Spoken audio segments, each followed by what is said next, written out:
El nacimiento de Jesucristo fue de esta manera.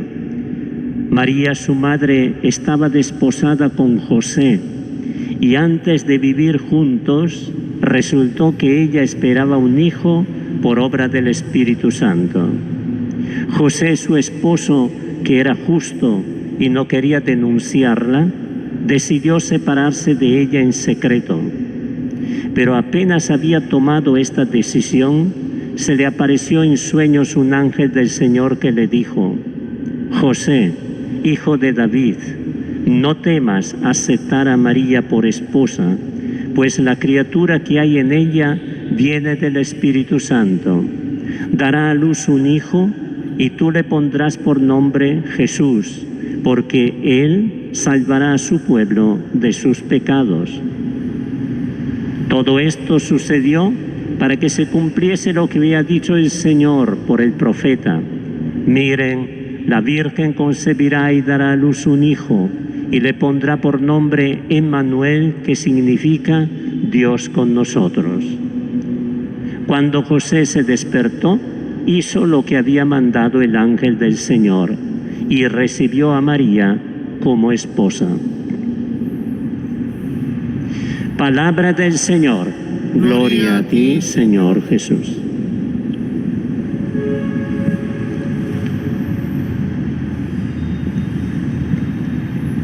En días anteriores les he indicado que nosotros tenemos 3 guías, 3 maestros que nos ayudan a vivir profundamente este tiempo de Adviento y prepararnos para la venida del Señor: el profeta Isaías, Juan Bautista y la Virgen María.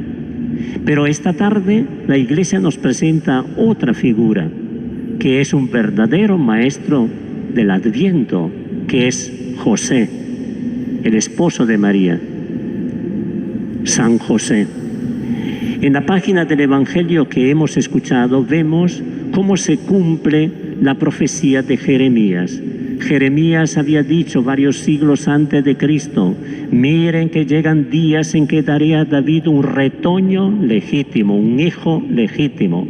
Este hijo legítimo es el Señor Jesús. Y José recibe este anuncio directamente del ángel, y recibe este anuncio y entra en crisis. Entra en crisis porque sucede un drama en su vida. Él no vivía con su esposa, no vivía según la costumbre de aquella época con María, y por lo tanto ese hijo que estaba esperando María no era su hijo. Y entonces tenía 3 posibilidades. La primera era denunciarla, pero el Evangelio dice que no la quiso denunciar, porque si la hubiese denunciado, María habría terminado apedreada, porque la ley de Moisés establecía que para las adúlteras había la pena de muerte por apedreamiento. La segunda posibilidad era aceptar ese hijo como si fuera suyo. Y la tercera era repudiarla en secreto, para que ella pudiera unirse al que José creía que fuera el papá de ese niño. Y es allí donde interviene su discernimiento y trata de hacer las cosas sin hacerle daño a María. Tenía que tenerle José un gran cariño a María. María además era la mujer más dulce, más pura. Así la había conocido él. Y no le entraba en la cabeza, no lograba comprender cómo fuera posible que hubiese sucedido una cosa semejante. Y entonces no quiere hacerle daño, simplemente quiere repudiarla en secreto. Y es allí que interviene el ángel, Dios mismo, y le dice: no temas, no temas, eso es obra del Espíritu Santo, es un proyecto que te desborda, que va más allá de lo que tú puedes pensar, de lo que la mente humana puede pensar. Pero tú estás llamado a asumir la responsabilidad de este hijo, de su crianza, de acompañar a tu esposa María. No temas tomar a María como esposa, ¿verdad? ¿Y qué cosa dice el Evangelio en el último renglón? Lo hemos escuchado. Cuando José despertó, hizo lo que había mandado el ángel del Señor y recibió a María como esposa. Cuando Jesús entró en este mundo, dijo: Padre, vengo para hacer tu voluntad. ¿Cuántas veces Jesús dijo: yo no he venido para hacer mi voluntad, he venido para hacer la voluntad de mi Padre? María, cuando escucha el anuncio del ángel, ¿qué cosa dice? Hágase en mí según tu voluntad. José, ¿qué cosa hace y qué cosa dice? Lo mismo. Hizo lo que le había mandado el ángel del Señor. Qué buena enseñanza recibimos esta tarde de la palabra de Dios, de esta figura que es una figura silenciosa. No lo escuchamos hablar en los evangelios, pero es una figura preciosa que el Señor ha puesto, que Dios ha puesto al lado del propio Hijo y al lado de María, y cumplió a cabalidad la propia tarea como padre adoptivo, porque Jesús no era su hijo, ¿verdad? Pero Él la recibió como hijo y le dio el nombre, y según la costumbre de aquel tiempo, según lo legal de aquel tiempo, cuando un padre daba el nombre al propio hijo o al hijo, pues ese hijo o una persona que él adoptaba, ese hijo pertenecía plenamente a la propia raza, a la propia dinastía, con todos los derechos. Y eso fue lo que él hizo.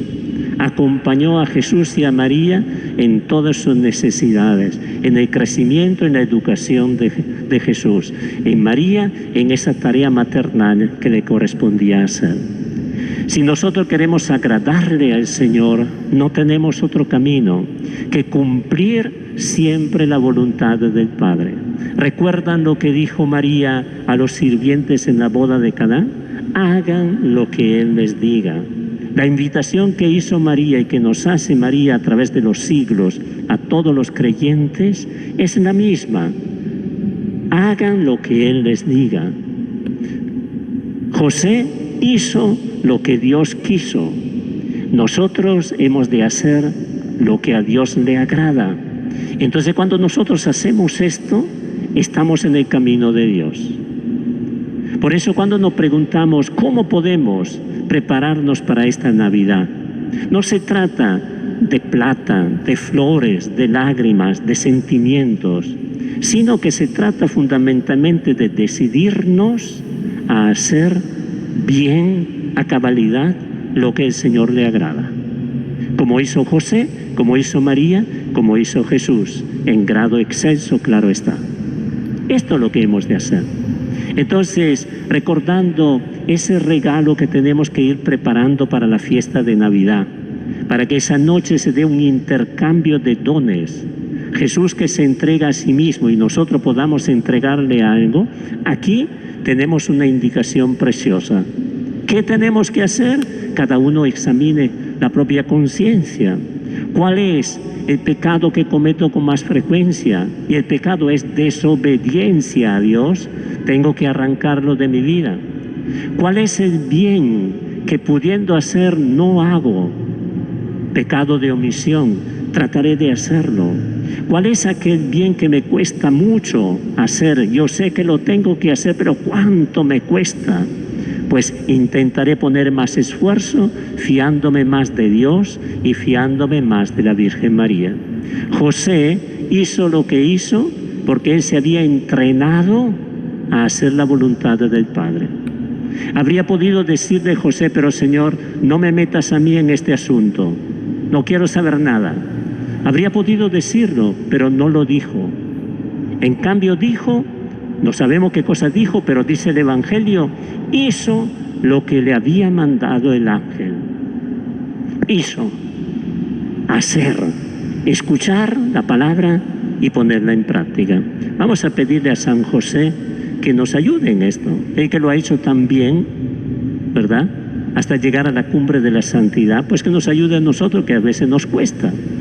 Y aprovecho también esta oportunidad para indicar una cosa. Ha pasado un poco desapercibido por tantas circunstancias, pero el 8 de diciembre, o sea, hace unos días, hace 10 días, el Papa ha mandado a toda la Iglesia un documento, una carta, invitándonos a celebrar desde el 8 de diciembre de este año hasta el 8 de diciembre del próximo año, el año de San José. El año de San José.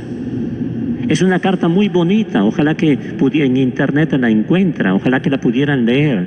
Y pone de relieve 7 características de San José. Yo no la voy a elencar ahora, ahí la encuentra.